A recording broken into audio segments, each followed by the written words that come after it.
almost 25% of Canadians are considered informal caregivers. Caregiving is a central part of our communities, offering essential support to loved ones who are experiencing health problems. Despite their vital role, caregivers often face emotional and financial struggles, emphasizing the need for greater recognition and resources. Many caregivers aren't formally trained either. They need this help. Well, joining us today to speak about the importance of caregiving and the support offered for those individuals is Liv Mendelsohn, Executive Director of the Canadian Centre for Caregiving Excellence. Liv, welcome back to Life Unrehearsed. Hi, it's great to be with you. Well, thanks for taking some time, Liv. Boy, oh boy, our population is aging. There's more and more people in this caregiver role. As we heard, almost 1 in 4 Canadians in that role of caregiving. So tell us a little bit more about your personal experience with caregiving, Liv. Yeah, I think every Canadian family has at least one caregiving story. Mine started very young. My maternal grandmother lived with us when I was a little girl, and she took care of us and picked us up from school and did all of those pieces. And as she aged, she developed Alzheimer's, and our roles reversed. And from a young age, I became one of her caregivers, looking after her and offering her that love and support. That's the experience. Caregiving is across the lifespan. It's whatever brings you to care, whether it's aging or disability or illness, like you mentioned, like cancer. There are more than 8 million Canadians giving support and care unpaid to somebody that they love.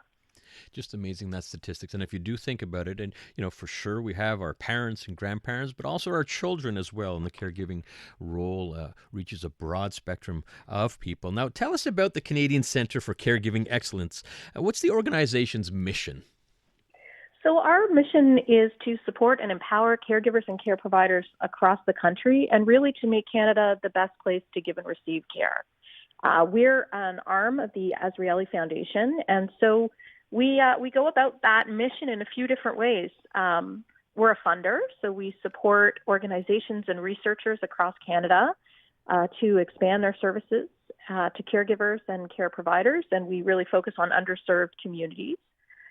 We're a convener, so we bring together organizations across aging, disability, and healthcare sectors to work together and to advocate together. And we're an advocacy organization, so we meet with elected officials and try to help them understand the needs of caregivers.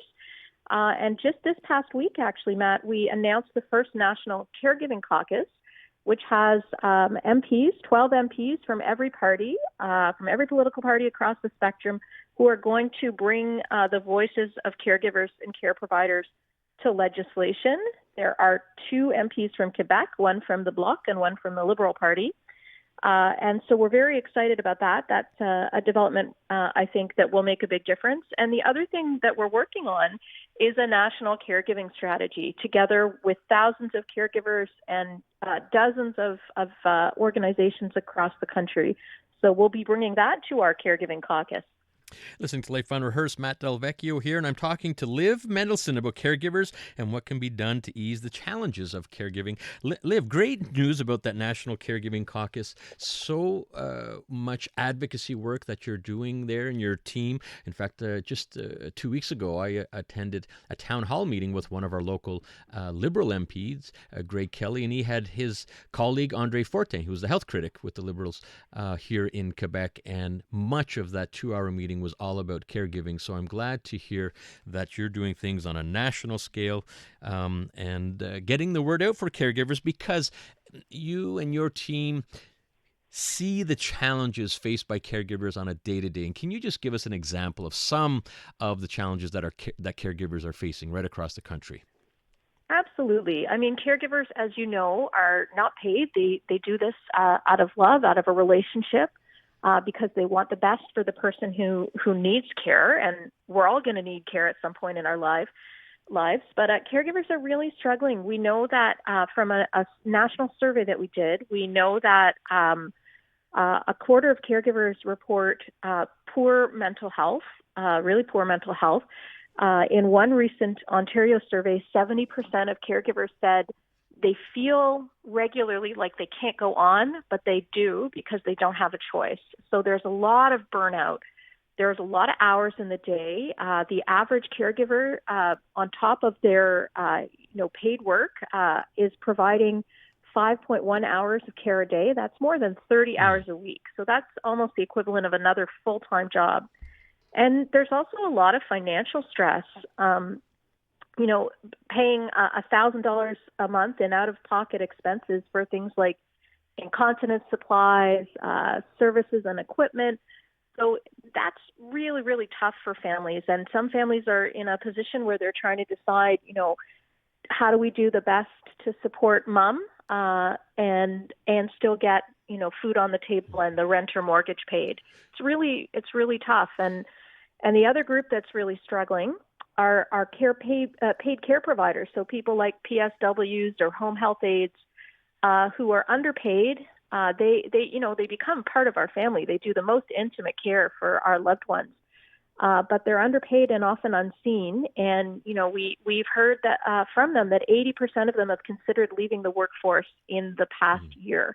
So that's really terrifying when you think about how much we need those folks to do that work for our families and with our families. Sure is terrifying, and it is tough work. When people, as you're mentioning, it's underrated, underestimated what they do for our loved ones. Now we're running out of time here, Liv. However, for those that are just getting into the role of caregiver, new caregiving, so many people that I've talked to in my world that have already done caregiving for years. They've been through all the experiences, but maybe this is the first time that you're going to be into this role of caregiving. What advice can you give to new caregivers?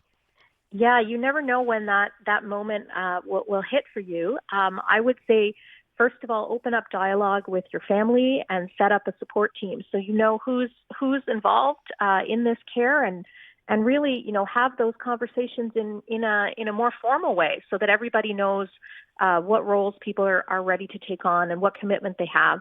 I would also say access peer support and mental health support. Take care of yourself. It's a marathon, not a sprint. And in Quebec, you have some really great resources. L'Appui pour les proches aidants offers direct support to caregivers around the province. They have a hotline you can call.